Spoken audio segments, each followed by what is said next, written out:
Cuando llegó el tiempo de la purificación según la ley de Moisés, los padres de Jesús lo llevaron a Jerusalén para presentarlo al Señor de acuerdo con lo que está escrito en la ley del Señor.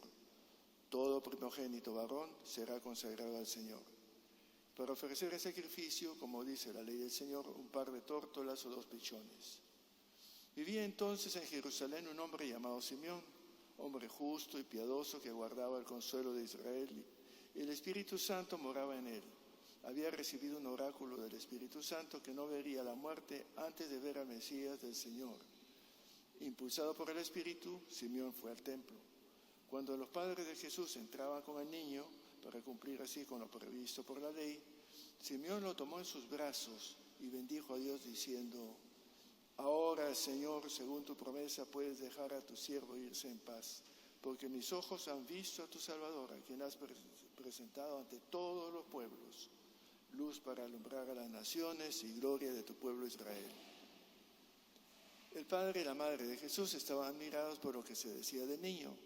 Simeón los bendijo diciendo a María su madre: Mira, este niño está puesto para muchos en Israel, para que caigan y se levanten.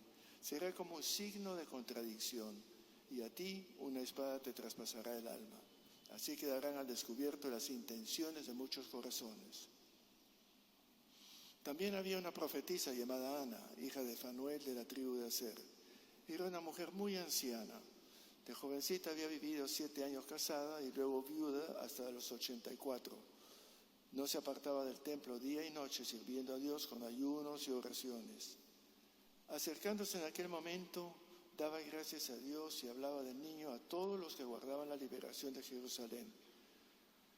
Cuando cumplieron todo lo que ordenaba la ley del Señor, se volvieron a Galilea y a su ciudad de Nazaret. El niño iba creciendo, robusteciéndose, y se llenaba de sabiduría, y la gracia de Dios estaba con él. Es palabra del Señor.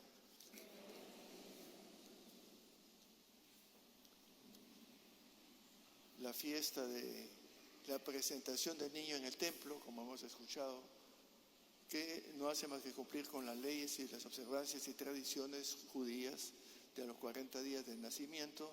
Al niño varón había que presentarlo al templo porque es un don de Dios y el don hay que ofrecérselo a quien se lo ha dado. La costumbre era llevar al primer nacido al templo para poder presentarlo, ofrecerlo al Dios como diciendo: no es mío, sino que es tuyo, te lo devuelvo. Pero yo lo rescato, y ahí venía el otro detalle: lo rescataban generalmente ofreciendo en su lugar un animal, o los más pobres un pichoncito, porque no tenían para más, para ofrecer a cambio, un intercambio, de manera que el niño obviamente no era sacrificado, sino que era rescatado, ya que Dios ya lo había visto y aceptado, rescatado para estar nuevamente en su casa. Esa costumbre de los primeros frutos, ofrecer a las divinidades, estaba bastante extendida en el mundo, hasta el mundo de hoy todavía. Es parte, creo, de la fiesta de la Pachamama. En estos días estamos celebrando también, justamente 2 de febrero, la fiesta de la Candelaria. En el Oriente la llaman la fiesta del encuentro. Como fuera, es una fiesta importante porque es el encuentro entre Dios y el hombre desde una perspectiva de comunidad. Vuelvo sobre eso dentro de un ratito. Es la fiesta, por lo tanto, en que se ofrece a Dios lo que es suyo. Y Jesús es uno de nosotros. El primer mensaje es, creo yo, que Jesús fue tan humano como tú y yo. No nació con una serie de inteligencia IQ de 180, que nació con todos los honores y, como hemos visto, fue pobre. Va al templo y en el templo ni siquiera se presentan los sacerdotes ni los fariseos, las autoridades religiosas van al templo y ¿quién los recibe? 2 viejitos, Simeón y Ana, 2 marginados, 2 que no cuentan para nada, muy religiosos, pero dentro del esquema religioso de su tiempo no tenían mayor importancia, ellos, según su manera de ver las cosas. Jesús se solidariza, y eso es lo que quiere hacernos ver con este mundo, sobre todo el mundo más marginado y menos valorado, la gente de poder, la gente de posición. Y fue presentado al templo. Y en el templo pues encontramos, como os he escuchado, a Simeón que se acerca y abraza al niño, lo coge y proclama lo que es en el centro de todo el asunto: mis ojos han visto a tu Salvador, a quien has presentado ante todos los pueblos. mis ojos han visto. En ese niño, a tu Salvador, para todos los pueblos. Será luz para todas las naciones. Y esto creo que es sumamente importante resaltar ese todos. Porque hay esa tendencia, aún hoy en día, de pensar de que Dios es un Dios, nuestro Dios, mi Dios. Es la tendencia a pensar que nosotros los cristianos somos los privilegiados. Es un Dios elitista, es el Dios de los buenos, no es el Dios de los pecadores, que es un Dios que se regocija con la gente santa, que no hay salvación fuera de la iglesia, y lo oigo cada tanto tiempo en ciertos grupos evangélicos, y católicos también los hay. Y entonces vemos que se cumple aquello que fue dicho en un momento dado: este niño será puesto como signo de contradicción, y habrá divisiones, y las hay, en torno a él. O se le acepta o no se le acepta. No se puede quedar indiferente. La indiferencia ya es una respuesta. Y lo vemos nosotros en el mundo en general. Creo que lo que he leído en un sitio es la religión más perseguida en este mundo es el cristianismo. ¿Por qué? ¿Qué es lo que tiene que aparentemente de malo para perseguirlo? Es que hay una manera de ver las cosas que pisa los callos, que incomoda a muchos. Es una crítica a religiones elitistas.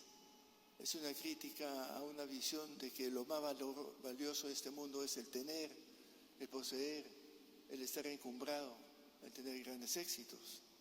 Es una crítica a esa visión de un pueblo escogido. Parte del problema con los palestinos. Se aclara la cosa. El pueblo escogido. ¿Que escogido por quién? Ese Dios no existe, más que en la idea ideológica. Dios es un Dios de todos.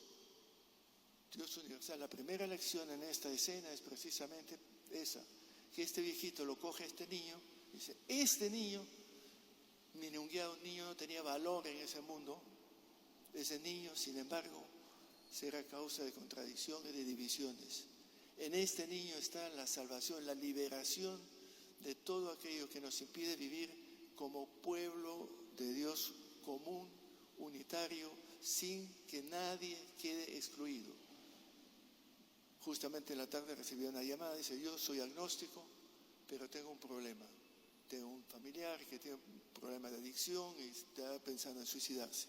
Dice: ¿qué hago? Pero me siento culpable porque no lo he criado como debía haber criado.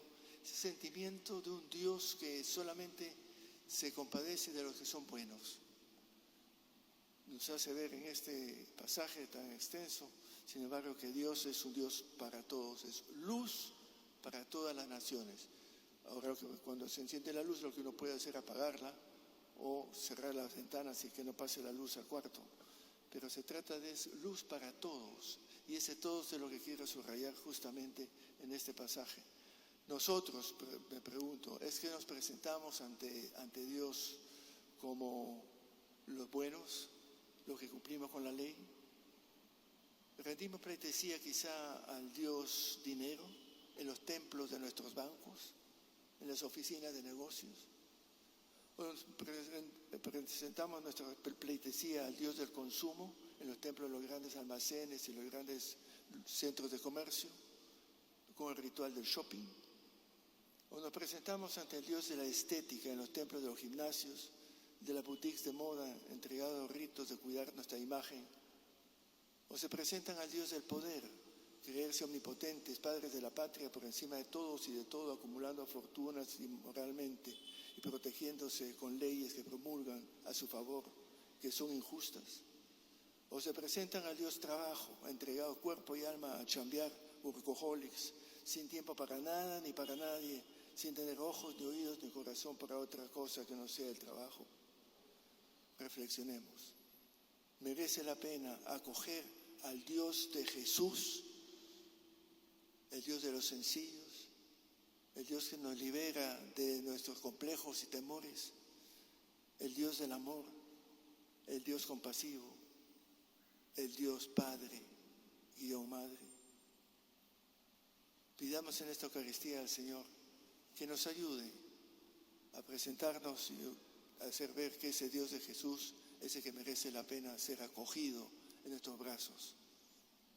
Este es mi Dios, el Dios del amor, que no pregunta si crees o no crees, si estás de acuerdo o no estás de acuerdo, que pregunta, abres tú también tus brazos al otro, al sencillo, al marginado, al olvidado, al enfermo, al extranjero.